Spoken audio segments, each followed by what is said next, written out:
3, 2, 1. All right, folks, welcome back. Jimmy O Show. You thought I quit, you thought I left, but it was just a summer break. We're back. But I figured, after taking so much time off, I had to give y'all a big return. And so we got the big skill guys. Always my favorite description of a position group. They're the tight ends, Tyreek James and Will Wallace, but the big skills are the guys that are not dumb linemen like these. Skilled, and so they're big skilled, right? And with that comes some extra fast times and so forth and conditioning, unfortunately. But you guys, I'm sure, do pretty well with that. Yeah. So guys, welcome. Glad to have you here. We're back in the Stack Coaches Studios, getting ready for fall camp. Yes, sir. Yep. When we kick off? Next Wednesday is first practice. Okay, so we're recording this on July 25th. So start of August, right? Yes, sir. Now, I will say it's not like the good old days when I played. We had 12, 14 two-a-days or something. Y'all don't do too much of that anymore. No, they cut that out. Yeah. And no wonder why everybody's faster and healthier and everything these days. You don't have to deal with that. Still hot as can be in New Orleans, though. And humid. Yeah. Can't forget the humidity. Well, it's sort of like we always looked at it as an advantage. I'm sure you do too. Is like if you're in shape to play, if you get in shape to play in this weather, when those hot September games, even early October games come, you kind of feel like you got a step up on the competition a little bit, huh? Mm-hmm. All right. Yeah, we definitely try to have the heat on our side. Yeah, as we're accustomed to it. So. Yeah, and we do have at least one early kickoff this year in the early part of the season. It'll be interesting for whoever's coming down.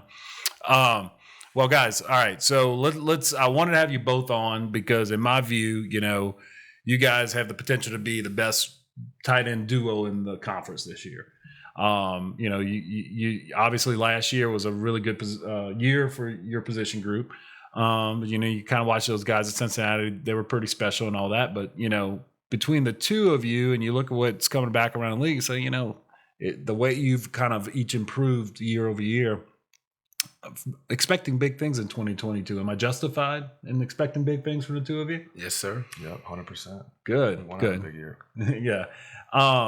And so I guess let's go back some. Let people know you a little bit. Tyreek, you're from the Waco area? Waco area. Born and raised? Yes, sir. Okay. I visited Waco for a conference last year. My wife was actually a great little town, man. Big town, really. It's growing. Yeah. It's really growing now. They got a whole bunch of things that haven't been there since I've been there. Like things that have come in the big cities, more like Dallas and Houston, are coming to Waco now. So it's getting bigger. Yeah, I was really surprised by that. It kind of had sort of everything. It was really nice. You're still sort of out in the country as you get outside the city proper, but they got a lot of the amenities that you look for in the city life these days. And then, of course, I guess Chip and Joanna had something to do with that. Yes, sir. Now, true confessions. Do you watch Chip and Joanna? We did. Me and my mom actually did. Okay. When I was in high school a little bit, we actually watched HD TV. Well, I'm not familiar. What is Chip and Joanna? Okay, man, that's like they were the biggest sensation on HG TV. Right. HGTV? So Yeah, and like it was a home improvement thing. I mean, they're huge stars now. They got magazines, they got podcasts, and we're probably making movies now. I mean, God knows they're everywhere. There's Magnolia stores. They're sort of all over the place these days. But yeah, man, you got to get on your HGTV. Yeah, I know. I have to step my game up. Go catch up on Waco. HGTV.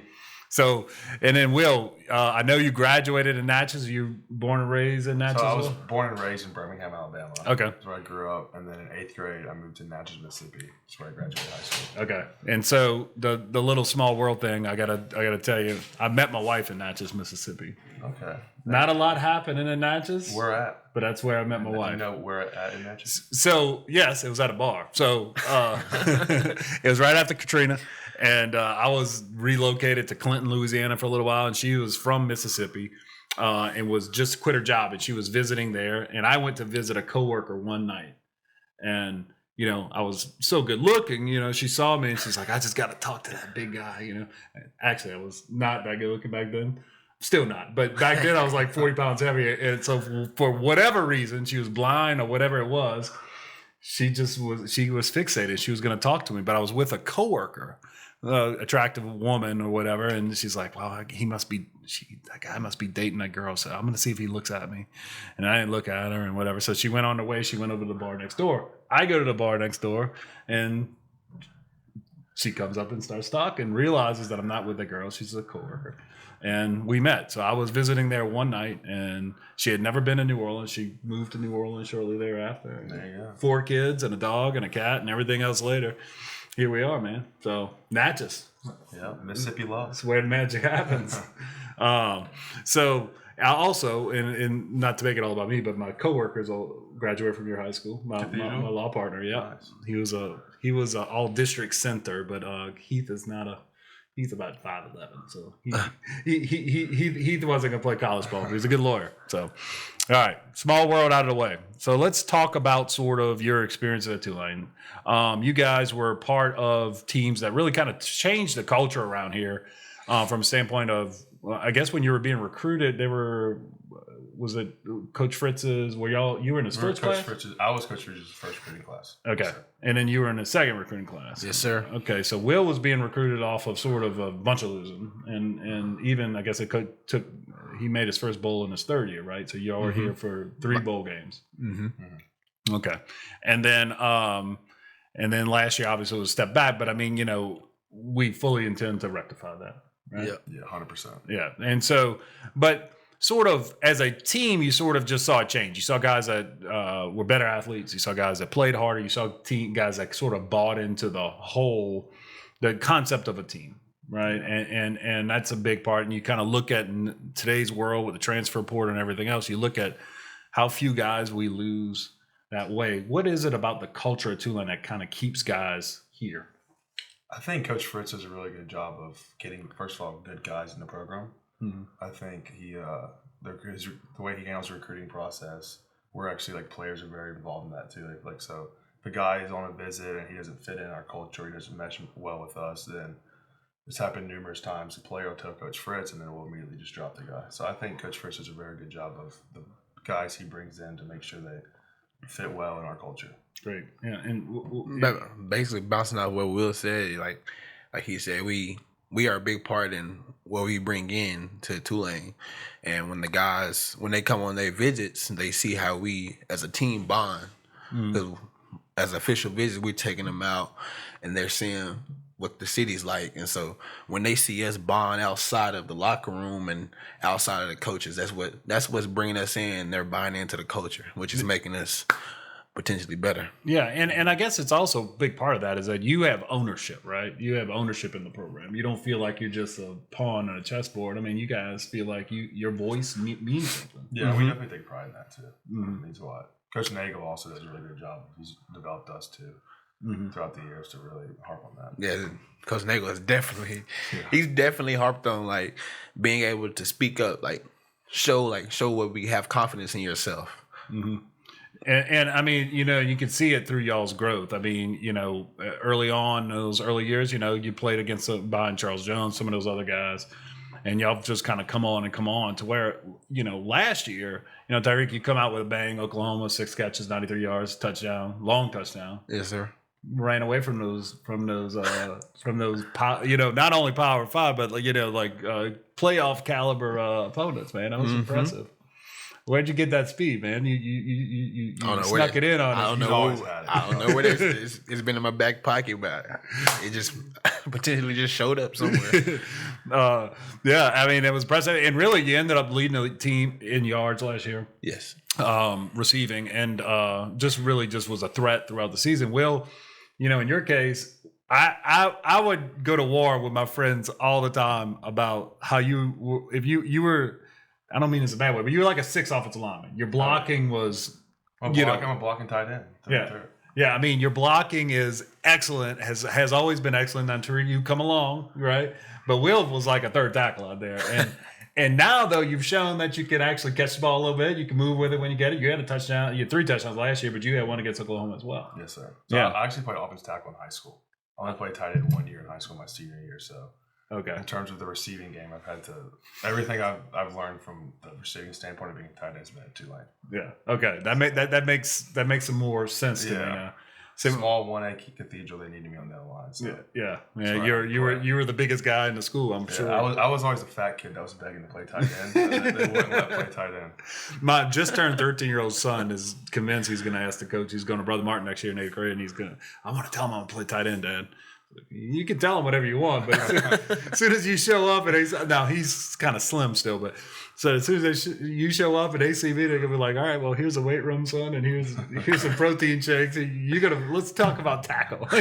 You can tell him tight end. I don't know how that's gonna work out for you, but yeah, I mean, look, we had a guy just inducted in the Tulane Hall of Fame, but he was all conference at tackle and tight end in his career. Damn. And so, I mean, he did both twice. He played, and he came back he was a tackle his redshirt freshman year, then tight end. And then his senior year, guys like me were going to have to play a lot at tackle, and that was a concern, understandably so, for Coach Bowden. So he's like, Corey, we're going to move you back to tackle here. By the way, our tight ends don't catch the ball anyway in this offense. And so he made the sacrifice. He came in, was an all conference tackle for us that senior year, and was a big part of why we sort of went 7-4 that year and then 12-0 the next. I mean, he was gone by the 12-0 year, but he ended up playing tight end in the league for 3 years.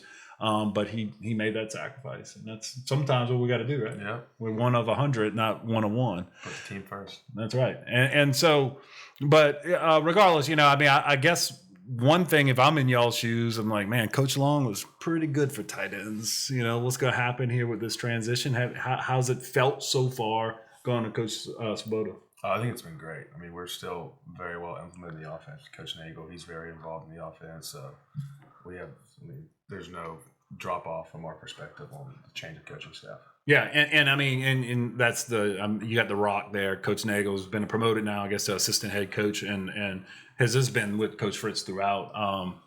What is it about? Well, I'm going to come back to that question. Let me ask you this about Coach Svoboda, though. Did you happen to notice that he had some guy caught 17, 18 touchdowns at tight end a few years ago? Oh, yeah. I did not know that. Oh, yeah, man. He had a guy, put him in the league. Yeah, he put him in the league. He was a stud. Mm-hmm. I did not know that. Yeah, he utilized that tight end a lot that year. So there's hope for you guys. If everybody, if one person eats, everybody eats type of mentality. Receivers get open, they become a threat. That opens a game up for you. That opens it up for the running backs and so forth to get the running game going, pass games going right. And so the goal is just to have the ball more, run more plays, and then everybody gets to have their shine. But yeah, so he's definitely utilized your position, and I guess when you go through, spring install with a new coordinator is always, you're always going to be a little bit behind the defense. You're learning something new. They're doing what they've been doing. Did you feel like there was progress over the spring in terms of understanding what we're trying to accomplish schematically? Yes, yeah. we definitely seen a big change in how not just like our position group as a tight ends, but as our offense as a whole. Like, we've bought into coming more, doing extra work, and doing more study of the playbook, so that way we can be threats all the way across the board for the whole field. Even on defense, you can see they do the same thing, because nobody on our team want to go 2-10 again. Right. No, I know. And look, y'all also have the ability now. Y'all got the playbook right there digitally, right? You have the ability to watch any film you want to watch, and then y'all can get together and do 7-on-7 and work out together. Y'all can have balls. You just can't work with a coach with a ball, but y'all can do whatever y'all want. Oh, yeah. And I take it y'all have been sort of, during this time, all been getting together, getting that workout in, just kind of getting to know you knew Michael, obviously, and the other receivers and all that, but sort of getting to know them inside of this system. Y'all have had that opportunity to put that work in. Back to Coach Nagel. So what is it about Coach Nagel that, I mean, he's you guys, I just see how much y'all developed in your time here. What is it about him that sort of helps players get to the level that they want to get to? I think one thing that he does a really good job on, it's hard to do in college football, is consistency. He's the same coach every day. He's going to show up every day, be all in for us, do whatever we need. There's no, like, you don't have to expect this Coach Nagel not going to have this today or have that. He's the same guy every day, which is really rare. Yeah, it is. Yeah, I feel like Coach Nagel, he definitely the guy to push you over the edge. Mm-hmm. He is definitely like, you may be tired, and he knows that you're tired, but he wants to see, are you gonna play that next rep as hard as you possibly can? So he's gonna push you to the edge. He'll definitely get everything out of you that you didn't think you could get out of yourself. Yeah. Well, I mean, that's all you want as a coach. That's what you want from a coach. That's all you right? want as a coach. Yeah. Make me better, and a part of making me better is making me understand that I'm better than I thought I was, because I got more to offer you. To have somebody believe in you and to kind of push you to your very best, it's just a good thing to have in your corner. And Tyrick, we really see it with you. I mean, I guess. You can read some of the old interviews, but like reading between the lines what the coach said before, it's like, oh yeah, good ball catcher, good athlete, and all that. But block is a little uneven. But as you've gotten matured, that's come along, right? Mm-hmm. You take pride, and to the point now, I think you take pride in the ability to block somebody. Yes. Now speaking of that, every day y'all got to line up against some pretty hard guys to block. How is it? I guess I'm thinking primarily those guys in the middle, right? I feel like I said y'all got the chance to be the best tight end core in the league. I truly believe that. I think there's no linebacker group in my view that was as good as our guys were last year, right? They're coming in as sort of the valedictorians or whatever at that position, and they're back. Nick and Dorian, incredible leaders, but incredible football players. What's that like, trying to make yourself better against guys like that every day in practice? We just try to match their intensity. Mm-hmm. I mean, we off the field we're best friends, but in between the lines, I mean, we're not best friends.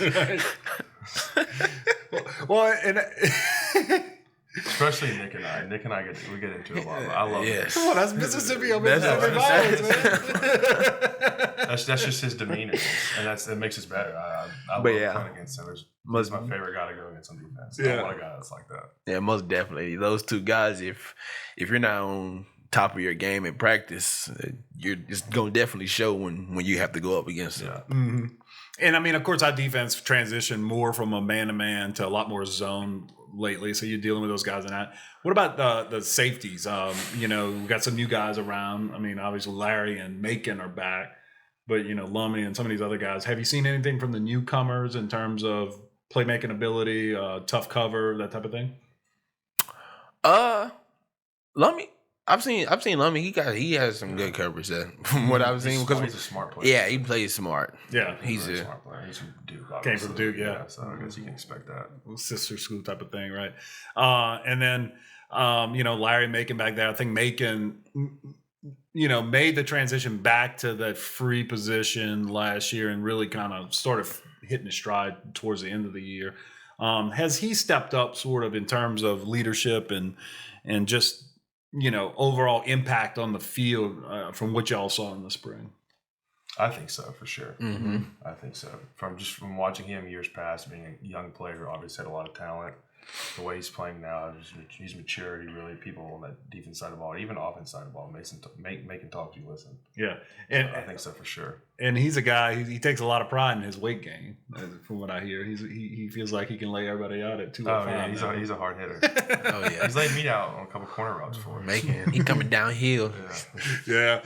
I mean, look, he was bringing it. He was bringing it at 185 or whatever. Now he's got a little pad. He's got a little something behind him. He loves to hit. Yeah. And so speaking of that, so he had the weight gain. You get just one thing I noticed. I came out to the Surge event y'all had midsummer. It just seems like Coach Hester and what's going on there has been really exciting. Not only for you guys in terms of the enthusiasm, but you see your body's getting better, right? Oh yeah, for sure. What is there anything in particular about Coach Hester? What y'all doing there that you feel like that you attribute the success you guys have had in the off-season program to him and his program?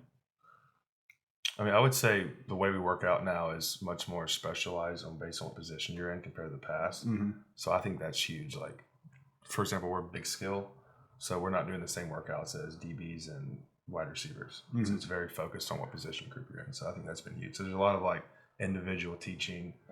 Like we have 4 or 5 strength coaches and with 3 different groups. Ours is a big skill, so everyone's getting individual attention from a coach, which is really carried a long way in terms of details. Yeah, there's no doubt about that. Yeah. And what is it like in terms of Tyrick, the sort of skill set that what's the emphasis on now in terms of strength training and conditioning, speed, agility? You know, your attribute development now versus the past. Doing the little muscles. In the past, we really haven't like we do like FCRs is huge, yeah. like functional rotation. So like the way we can strengthen the little muscles. That way, when we get into fall camp, like we're not having soft tissue issues. Exactly. So I feel like us doing those movements and those type of workouts at the time is building over and over and over since from January here. Like you can see a big change in how our bodies is. Yeah, no, I mean, right, and that's as the knowledge curve has grown in that industry. And Bradley's, you're singing his song over here because I started working out at this gym and I'm doing all these halos and all these movements I never did before, but it's huge because I mean you can blow your big muscles up all you want, but if the little ones fail, you're still on the shelf, right? Yeah, exactly. And sort of that overall sort of just having the whole body ready to go is huge. All right, so let's take it off the field for a second. The Will, you've like you're probably a doctor by now. I mean, how when did you graduate? So I'm on my 6th year right now. I just started grad school in the MBA program back in January. Okay. So I got another year and a half to go with that. Okay, so let's see. So you got a year of football. So you would only have you'll have 2 degrees with an extra semester when you're done with that. Yes, sir. That's cool. And how about you, Tyrick? Where are you on the? I graduate in the fall. I got one more class left. Oh yeah, very good. Yeah, Yes, sir. That's perfect, man. You're basically like full-time football. That's because the NCAA rule, you got to have 12 to be full-time unless you're in the year that you're graduating, then it says whatever you got left. And that's cool because now you're just like, okay, I'm gonna do my one little class and it's football. Yeah, that's really cool. And what are you gonna graduate in? Computer science. Very good. Computer science. What I want to do software development. Okay. Well, look, we'll talk offline, but several of the guys I've graduated with are in that field and graduated with, and they've had great careers, and they're still going 25 years later, whatever it is, man. So there's a Tulane football family out there for you in that field. And we'll definitely hook you up with them. Yes, sir. And what do you got? You got the MBA? What did you graduate? So I did my undergrad in communications and real estate. Now I'm in graduate business school with an MBA. Okay. And you're gonna go back to Natchez and revolutionize it? I don't think so. Not Natchez. It's like he talks about. I love Natchez. Great city, great place to grow up. I don't think it's something I want to move back to. Yeah, it's kind of a tough place for 21st century. I think it's just it's not really close to any internet. Natchez is doing very well right now. Good for them. Yeah, we actually went back and visited within the last year, and it was still fun. Yeah. All right, so look, we always wrap it up with the important things around here. Favorite meals. Let's start with favorite meal from back home. What you like to eat when you go back home, and then we'll cover New Orleans after. How about you, Tyreek? Favorite meal when I go back home. My mom makes this good salmon. Yeah. She takes care of you, huh? She keeps you healthy. We since I've like come big in football and in high school, because I used to eat bad. I used to eat bad. My mom, she came to me one day and was like, I want to change my body. And she's just like, how I do that? And I was just, because this is my freshman year, going into my sophomore in college. She was like, I want to change my body. I was just like, from what I've learned here is just eating healthy. I had to change my diet. And so we changed our diet. And so now she's eating more fish, more chicken, and we cut all the hamburgers and all the big carb meals out. Yeah, a lot of the big processed food, easy to prepare, but sometimes over processed stuff. Yeah. And is she able to come to a lot of your games? Yes, sir. She comes in? Yes, she does. And that's cool. So I mean, it's what, a 7.5, 8 hour drive in? Yeah. She don't drive. She like to fly. Oh, she flies in. Yeah. Good for her. Yeah. She come with my brothers. My my brother played in Monroe, ULM, and I mean, my parents were, wherever they played, they would drive. I was like, there's a flight, to Jacksonville or Gainesville, whatever, we could just fly there really easy. Be there in an hour and a half, and no, we're going to drive. We're going to do it. And maybe it was cost, or maybe I think it was more of a comfort level thing. They could just drive everywhere. And, have some long road trips to go watch them play. Particularly like they're ULM, right? So they go and play. I watched them. I took a picture of the scoreboard once. They're playing in the swamp back heyday. Spurrier, coach, and everything else. Alex Brown, who's an all-pro defensive end, he was blocking him. He actually pancaked him one play. But they went up 6-0. They missed the extra point. I took a picture of the scoreboard. It's like, this is gonna be it. That's gonna be. They actually had the lead. We're gonna take the picture. They lost 59-6. But they did get up 6-0. 59-0 run. I mean, look, you probably. I'm trying to remember some of the names now, but that would have been Harvin maybe, and those guys. I mean, it might have been a little bit before Harvin, but I mean, they were fun and gun Spur. And how about you, Will? What's your favorite thing? Go back to Mississippi to eat. So probably this old school place called Mammy's. Mm-hmm. It's just an old school sandwich place. They make their own bread, and their chicken salad sandwich and peanut butter jelly sandwich is great. Yeah, cool. Yeah, I'm a big sandwich guy. Yeah, well, you're in the right town for that, I guess. Yep. So, all right. So, New Orleans cuisine. What's our favorite New Orleans meals? If there's That's one. a hard one. That's like, can I pick 10? Yeah, go for it. Famous New Orleans meals. I love Frost Top. I think Frost Top has the best cheeseburger I've ever had. Yeah, it is really good. I took my kid there. Wings. If you ever get wings here in New Orleans, so many places. Gotta go to Jay's. Jay's Wings? Somebody gave me another wings place though. Jay's Wings. There might be a competition on this. Probably the hands down the best wings that I think, in my experience here in New Orleans, is the best wings. Okay. All right. I've been in Bayou. I don't live far from campus, so Bayou's been a place I've picked up from. A lot of people eat Bayou. I don't like the breading on the wings. Yeah, no, I get them naked. Yeah. They got good sauces, but you got to get them naked. So I'm with you on that. And then okay. And then you said 10. You got to give us at least 2 or 3. 10. I mean, I love Pascal Manali's. Superior Seafood's great. Giacomo's, Don Malisi's is my favorite Public place. Yeah. I graduated. Mr. John's good steak. I graduated law school with a Don Malise. We had her engagement party there. Really? Yeah, I love Dom's. It's like, so you mean I can eat all the po' boys I want? Like, yeah, they're all here. It's like, okay. Like Parasol's a good po' boy. Yeah. Irish Channel. Love that place. Yeah, I used to live across the street from there. Yeah, these are all my haunts, man. I'm down with that. I like all those. Put a plug in for Brightson's. We got a gym member. Brightson's is awesome. That once. Great. Yeah, that's hard awesome. to get a reservation there. There you go.